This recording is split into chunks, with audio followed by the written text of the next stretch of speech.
Old School Lane Casual Chats is brought to you by Old School Lane, producing various content from blogs, videos, and podcasts discussing about movies, TV shows, video games, and everything else in between since 2011. You can check out the podcast on Anchor, Spotify, Google Podcasts, Apple Podcasts, Stitcher, Radio Public, Overcast, Breaker, Pocket Cast, and YouTube. We're associated with Channel Frederator, Manic Expression, The Comic Book Cast, and The Arun Mehta Show.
Hello, everyone. Welcome to a brand new episode of Casual Chats. I am Patricia, and I wanted to do something a little bit special today. So, from September 15th to October 15th was Hispanic Heritage Month, and I wanted to invite somebody on the podcast who is of Hispanic descent, and I have them here on the show.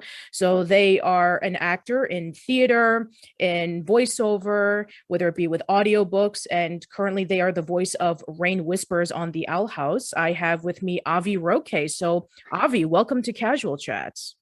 Hi, thank you. I'm so happy to be here, and I'm excited. I'm excited to chat with you.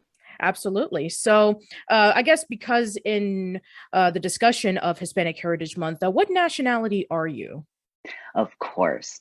It's so funny because I did the ancestry.com, even though like now I'm in a database, but it was interesting to see just what is like aside from that, I'll get to that.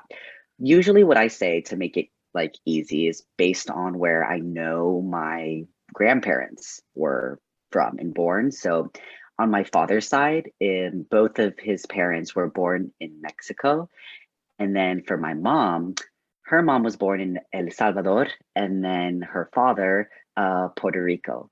So I kind of always say like those are like you'll see on my bios in my social media, like those are the three flags I include. Mhm. But of course, with the ancestry, I have majority indigenous, native, Mexican DNA and like roots there. And then colonization, it's a real thing. So I do have some Spanish in there as well. So yeah, so it's kind of that's a little bit of my mix. Oh, wow. Yeah. As for myself, my mother is Dominican, my Oh, nice. father is Puerto Rican, but both sides of the family originated from Spain. And Yes. I definitely do need to have an ancestry test myself to find out more about my family heritage because I don't know. So I definitely want to take a look into that myself. Yes, you should. It's pretty cool, You never know what you're gonna find though. You hear those stories about people being like, and I learned I had a sibling I never knew existed. But Yeah, yeah. yeah. It's kind of like that PBS series where people find out about their ancestry. Exactly. Yep. But yeah, that's so cool. I didn't know that you have family from the Dominican Republic and Puerto Rico, but it's yep, Spanish origin. Yeah. Yeah. All right then. So I would like to know, so where did you get your interest and influences for acting? Oh yes. I on a whim, I don't know. I was very shy and introverted as a child, but something really came over me in sixth grade where my school was doing a play and I just decided to go and audition for it. And I there was something really that I just kind of dove in and threw myself into this audition, and then I got cast, and then I got to be in a play, my very first play, and I just loved it. I think originally it was the escapism of it and the transformation, having an opportunity to uh, be somebody that is, was not who I was, so already kind of experimenting in this way of yeah, if that makes sense. But then I kind of abandoned that and didn't do anything until high school. And so that's when I just was like, you know what, I want to keep doing theater. So I'm based in theater, and I did all the fall plays and musicals in high school, and then was like, okay, I have the privilege to go to college. So what am I gonna study? And I chose theater and continued to study and train in theater and acting. And yeah, I just feel like that kind of just kept going. I just said, this is what I want to do. So I stayed on that path to achieve that. And then my professional career kind of just bloomed from there because I was very persistent with wanting to do it and make it happen. So uh, I would say after college, I moved to Chicago. And then I lived in Chicago for about 8 years, and continued doing theater professionally. And that's where I got my agents for TV and film and commercial work and voiceover work. So yeah, it's just kind of been building. And now I'm in Los Angeles, which is, quite the hub for the entertainment industry. And yeah, it's just so many lovely opportunities have been coming into my life, and I'm just very, very grateful. Absolutely. So, what is your favorite method of acting? Is it theater? Is it voiceover?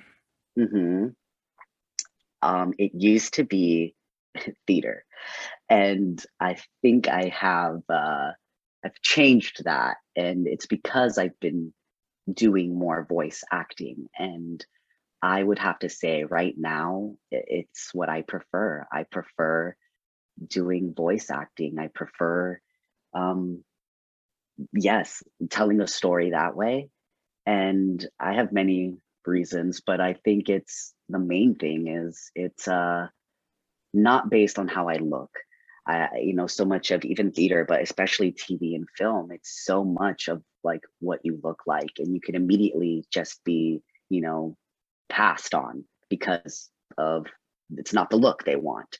You're Hmm. not the height they're looking for. You know what I mean? So with this, I feel actually the most freedom as an actor and as a trans non-binary person, just getting to do and focus on the work and my skills and talents as an actor. Right. And I know that in the industry, when it comes to acting for television or for movies, it can be pretty hard to get in, especially since, there's always the chance that you're not going to match exactly what they're looking for, or if you reach a certain age, or if you reach a hmm certain point in your life in which like they want to look for somebody else, and then they'll just immediately replace you. It becomes pretty cutthroat after a while. Exactly. That is correct. Absolutely. That you hit it right on the nail there. Like just literally, yeah, you kind of are disposable or like replaceable in that way of like, oh, you missed your window and vote for that. Okay, moving on. Who's the next best thing? Yeah, it's Yeah. like Rob Paulson when he was doing his Talking Tunes series for the Tech Jives Network, Mm, and he had one of his cohorts with him, Jess Harnell, and they were talking about like, how the industry, they constantly mm, change. It's like, yeah, they have this really hilarious notion about like the five stances of getting a person. So it's like, I'll just put you as an example. It's like, who's okay. Avi Roque? Get me Yes. Avi Roque. Get me an Okay. Avi Roque type. Get me a Ah, younger Avi Roque. Who's ah, Avi Roque? So it's wow. a circle. It's a loop. Oh my goodness, that's so wild. Yeah, Yes, like if you become a type and then exactly. like yeah. Yeah, so it's like we're looking for an Avi Roque type who has a very It's soft funny. voice and and then they're like, Avi's like, I'm right here. You can call me. Ah! That's funny. Yeah. No, that makes so much sense. Yeah. Yes. Shout out to Rob Paulson, by the way. Go, Awesome. yeah, go check out his podcast. Anyway, so Yes. yeah, I want to know. So the transition from theater to voiceover work, was it difficult for Mhm. you, especially with your transitioning? Mm. You know, I always think back on this, and I had a rather smooth transition, which again, like so grateful for. And from theater, I continued to do theater, honestly, like before I moved to LA last year, and in 2019 I was like still doing theater and traveling regionally, but also like within that, like yes, within those years prior to that, I went through a social and medical transition. So it was interesting. I still continued to work, which is like what I feel like sometimes trans non-binary, and it's like what you feel comfortable with. But for some reason, I was like, I'm still gonna keep like pushing my way in to wherever I can to keep doing this thing that I love. And I was met, fortunately, with like positive responses and reactions to people being like, oh, okay, this is your name now. Okay, got it. Okay, your pronouns. All right. Like I felt like I had the community of my theater and acting world embracing that. So that helped a lot, you know? Uh, and then getting into voice acting, that was a random thing that happened. I felt, even though I did try voiceovers, I always mention this pre transition before I started hormones.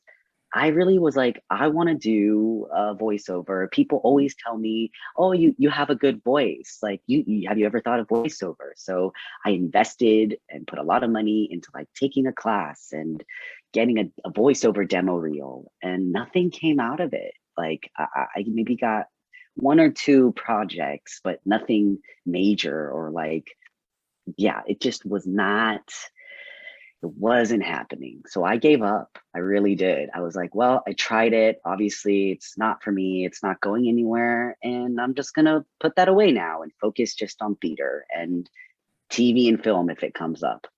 So it wasn't until then when I started hormones and my voice started changing that then opportunities, voiceover just started like popping up. And I was like, what is going on? It felt like a very full circle moment. And that is a beautiful and affirming thing too, to see that I made all of these decisions for myself, to feel like my best, true, most authentic version of myself. And now here is this opportunity that I had abandoned, and now it's back. So yeah, and literally it started with a audiobook audition. And then my agents, I think, were like, wait a second. Oh, okay. You got you like doing this? You maybe there's something here. So they started submitting me for other voiceover projects, and one of them being Raine Whispers. So yeah. Yeah, and I'm actually curious because I've had a lot of voiceover artists on the show for the Mhm. past couple of years, and I don't think I've ever had somebody who started off with their voiceover roles doing audiobooks. So, yeah, Mm, please tell me, the process of doing voiceover in audiobooks. absolutely. Yes. So the majority of the titles I've narrated, I'm the sole narrator, so I'm the only person narrating. So I am literally being the narrator voice, but also any other characters or people represented in the book. So I get to, and I'll be honest, I I never. This is what's funny about me. I never really listened to audiobooks prior to that, so I didn't really have like an understanding or a reference of how do audiobook narrators sound? How do people do this? I literally just like was like, okay, I'm just gonna tackle this and do this my way. And let's see what happens. and people like it, so that's good. But like, I want to try to do different character voices within the novels and the books that I'm narrating to give you a story that feels like, okay, it's not monotone. It's not just like, there's some hint and flavor to all of these different people represented in this book. So that is where I feel like I used it as like this playground and this voiceover like gymnastics zone of getting to experiment and play with different voices. And yeah, so that's literally kind of how that happened, I guess. And so I don't know. I think the other thing is with animation stuff, we're in a shift with being more inclusive. And what people are we representing on screen, be it animation or live TV and film. And so I know a lot of the, if I'm being honest, which is cool, a lot of the voiceover auditions that I get is because they're looking for a trans, non-binary voice actor or voice, right? So that's wow, where was I going with that? Your work in audiobooks, like how Yes. does it differ from every other voiceover stuff? Yeah, it's totally different. It is different, but it's not different. I guess it's like reading a book is like a marathon. You sit there and then you're reading it, but like you want to make sure like you're engaged because you need your like narration to be engaging. And then you're playing with like switching back and forth from like this character to that character. So it's kind of intense, but I really love it. And then with animation, I don't have that much experience yet. Like Raine Whispers was my very first animated series. And that though was just a ball. Like I loved that, getting to just focus on one character, and it just I love it. So I definitely want to do more, but yeah, I don't think I have like a it's similar. It's voice acting, but it's different. Narration versus like animated character acting. And what I love about animated character acting is you get to be really big. And that was something I always got critiques from my acting teachers of being like, you're too much, you're too big, like that's like you're not being truthful, you're not being authentic. So yeah, it's so funny that in the voice acting world you kind of want to be big because you're relying on your voice really to convey the emotion. So yeah, I think that answered your question, kind of. No, that's actually that's actually great advice, and especially for all of our listeners out there, and maybe for even those who are either trans or non-binary or any type of representation. I think that it's very important. I mean, we're seeing a lot more inclusiveness than we ever did before. I was always making a joke about like, when I was a kid, the only the closest equivalent of like LGBTQ representation I saw was in Sailor Moon, and even then, when they brought it over to America, it was like, oh, did you know that Sailor Neptune and Sailor Uranus in the dub they made them cousins? And then it wasn't until like many years later in which I found out that no, they were an actual couple. And with shows like Hey Arnold, the teacher Mr. Simmons was gay, and they didn't say it. They hinted on that in the Thanksgiving episode with his friend, quote unquote, Peter. So yeah, we did get like little sprinkles here and there, but today, it's much more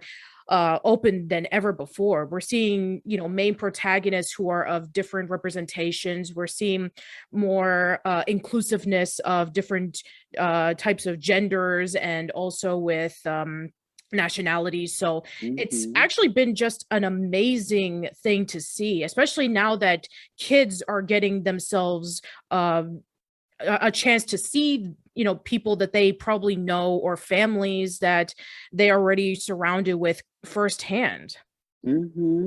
No, you're right. And that's what, like, the power of representation. It's so important. And it's just like, thinking about, I was, when I was a youth, a kid, you know, you're right. It was like maybe subtle things that went over your head because it Right. really wasn't like, yeah.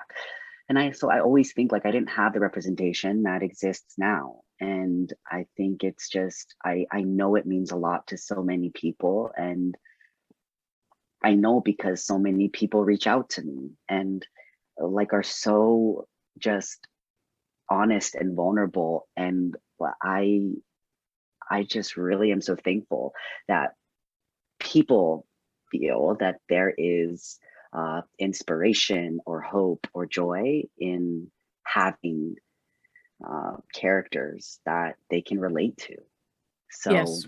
yeah, it's really beautiful. Absolutely. So I guess going into like Owl House discussion, I guess I want to Hmm. tell my story. So when I first started watching the show and I saw that Luz was Dominican and Mm, she is kind of like a quirky, nerdy girl who is very expressive. It's like hmm. I had never seen anybody like that represented when I was a kid. I mean, I did see like, bits of characters like that here and there, but nobody that I could personally relate to. And so I just gravitated so much. It was like, wow. I mean, if I had Luce as a kid watching this Mm, on Disney Channel, I mean, I would just feel so much better about myself because, I'm yeah. also neurodivergent as well. And I was teased constantly for being so Mm, weird. And so the fact that I got to see that in television, and I know that kids are watching this or whoever's watching this, that they can be able to relate to that. And I'm like, yes, I've been wanting to see this. I now know exactly how that feels. And it feels so good.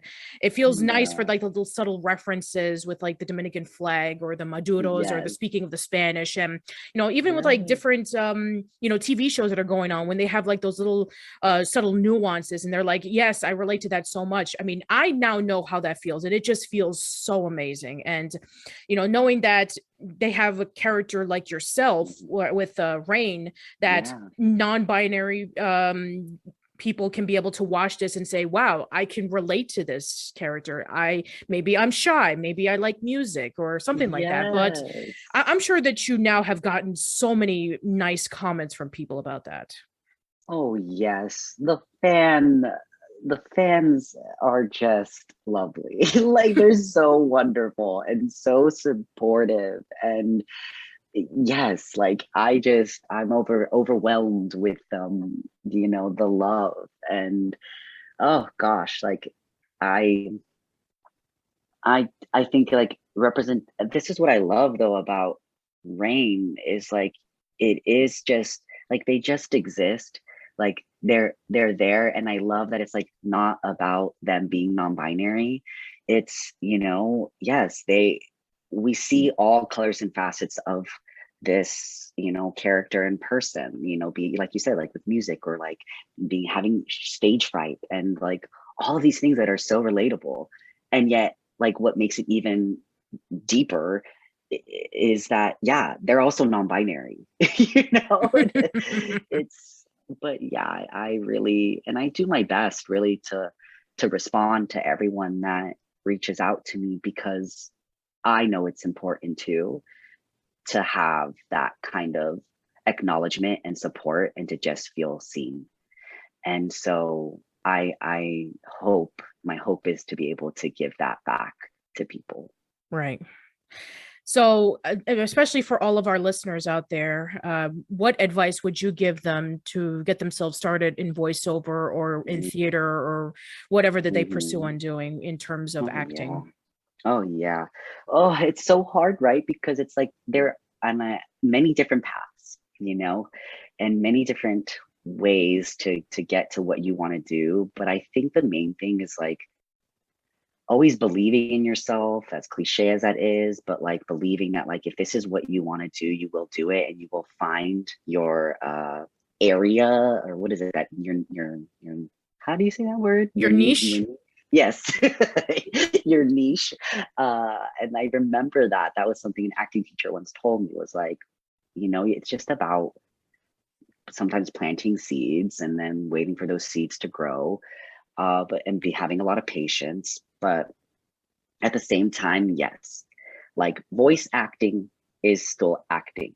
So like if you feel like you want to find an acting class or learn more about the techniques there, which I know it's hard because I personally am someone that I am shy, which is funny. I'm like a extroverted introvert. So I feel like I don't always thrive in like class settings. But you know, sometimes there's one-on-one. You could do like maybe a coach or someone like that and work with someone to help get those skills. Or I always say practice on your own because I know that's also money. Like that's the other thing about this industry is like it's like, you know, it's an investment. And I know like funds may not always be there, but on your own, you know, study, watch things, and then pay attention to how certain like people are doing things and practice on your own. You know, if you want to be an audiobook narrator, like practice reading a book out loud and recording yourself, you know, or playing with different character voices and just really going for it and having fun. I think that is so important that you're having fun when you're doing it. Yeah. Now, of course, not only as a non-binary person, but how does it feel, getting your work out there, especially as a Hispanic? Mm. Oh, it's so important just because I feel like that my cultural, you know, group is still very much a minority. And even then, I feel like the representation, like for that, for like Hispanic, Latine cultures, they're just not. It's still we're still kind of behind, and so I think what just makes it like so special and so important is that I have like it feels like all of these facets of my identity. Like I can work and I'm working, and like let that be something for inspiration for people to know that like you can do this, like you can be just more than one thing and you can still find work in this industry and in this business. Is it still not as abundant as I would like or as we would like? Yes, like that's something to take into consideration. Like we're still in the process of letting this representation, like allowing this representation to grow. So just do not give up and keep having that hope, like that, yes, things are changing. Yeah. I mean, they may be changing slowly, depending on Yes, what the representation is, but they are getting there. exactly. It's getting there. And that's, like I said, patience. That's one thing I've really learned to fully embrace is having the patience to keep doing this. And I will keep doing it so long as I keep having a love and a joy for doing it. Absolutely. So, yeah, I think that we can wrap things up. So, Avi, I Yeah, just want to say thank you so much for coming on by to the show. you are so welcome. This was awesome. Thank you again. So, yeah, why don't you plug and promote your stuff? Do you have any upcoming projects that you would like to share? Where can people find you at? Yes. I am on the social medias. I don't have a TikTok yet. People are like, "Do you have a TikTok?" But I'm only on Instagram at am Roque, and then Twitter at OK_Roque. And yeah, as far as audiobook stuff, I there's different platforms, but Audible is the main one. You could find all of the titles that I've narrated if you like type in my name. Libro FM is another website that offers audiobooks. And what else? Yes, still waiting for season 2B of the Owl House to drop. You know, I don't even know when that's gonna happen. So that'll be so exciting for us to keep seeing, you know, what happens in the series. And yeah, just kind of auditions here and there, and theater actually, which won't be until next year. But if anyone's in the Los Angeles or greater Los Angeles area, I'm going to be in a play at the Geffen. So yeah, I'm very excited to get back into some theater stuff. So yeah, there you go. All right. And also, I want to give a shout out for your partner's show that Oh, she's working on. yes, she is. Oh my goodness. Yes. Christina Nieves. She is a TV writer, and she was a writer on Generation, well, which is a show on HBO Max. And just such a great show too. So if you haven't seen it, check it out. And yeah, and she's actually working on a new TV show, which is like it's called Rise of the Pink Ladies. So it's inspired by Grease, Okay, the cool. movie, and yeah, that'll be on Paramount Plus sometime next year. So yeah. Awesome. Well, thank you so much for that. And we'll definitely be looking forward to it. And as for myself, you can check out my stuff, oldschoollane.net. I'm on YouTube, youtube.com/oldschoollane, facebook.com/oldschoollane. I have a Twitter account. It's Patty_B_Miranda. You can check out my podcast on Anchor, Spotify, Google Podcasts, Apple Podcasts, Stitcher, Radio Public, all those places. New episodes of my podcast will go there first, and then they'll go up in a few days on YouTube. So thank you so much, everyone. Let us know in the comments below about your favorite performances from Avi, whether it be through audiobooks or if you've seen them in the theater or on the Owl House. Yes, please let us know. And we thank you so much for listening, everyone. Happy Hispanic Heritage Month. As of the posting of this, it's going to be the last day. So hope that you guys are celebrating well. Hope to see you around soon, and take care.